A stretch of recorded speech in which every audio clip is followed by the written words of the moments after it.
Thyroid hormones આપણા શરીરની અંદર એક હોર્મોન્સ છે જે થાઇરોઇડ ગ્રંથિમાં બનતું હોય છે, જે આપણા ગળામાં હોય છે. થાઇરોઇડનું હોર્મોન્સ નોર્મલ હોવું પ્રેગ્નન્સી દરમિયાન બહુ જરૂરી હોય છે. થાઇરોઇડનું હોર્મોન્સ ઘણીવાર લો હોય તો એને હાઇપોથાઇરોઇડ કહેવાય, ઘણીવાર વધારે હોય તો એને હાઇપરથાઇરોઇડ કહેવાય. બાળકની અંદર જે થાઇરોઇડ હોર્મોન્સની ગ્રંથિ છે એ 3 મહિના પછી ડેવલપ થાય છે. એટલે શરૂઆતના પ્રેગ્નન્સીના 3 મહિનામાં બાળકને માતાના થાઇરોઇડ હોર્મોન્સ ઉપર આધાર રાખવો પડે છે. 3 મહિના પછી બાળકની થાઇરોઇડ ગ્રંથિનું બંધારણ ચાલુ થાય છે. ધીમે ધીમે થાઇરોઇડ હોર્મોન્સ બનવા માંડે છે અને 18 થી 20 અઠવાડિયા પછી બાળકને પોતાનું થાઇરોઇડ હોર્મોન્સ બનવાની શરૂઆત થાય છે. બાળક પ્રેગ્નન્સી દરમિયાન માતાના શરીરમાં થાઇરોઇડ હોર્મોન્સનું લેવલ નોર્મલ હોવું જોઈએ.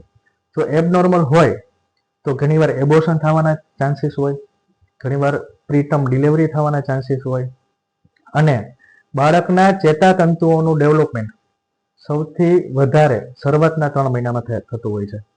ઓલમોસ્ટ 90% જેટલા 90% ચેતાતંતુઓ શરૂઆતના 3 મહિનામાં ડેવલપમેન્ટ થતા હોય છે. અને ચેતાતંતુના ડેવલપમેન્ટ માટે યોગ્ય માત્રામાં થાઇરોઇડ હોર્મોન્સ હોવું જરૂરી છે. જો થાઇરોઇડનું હોર્મોન્સ ઓછું હોય અને ચેતાતંતુઓનું ડેવલપમેન્ટ થાય તો એ સમયે ચેતાતંતુઓનું ડેવલપમેન્ટ સારી રીતે થઈ શકે નહીં.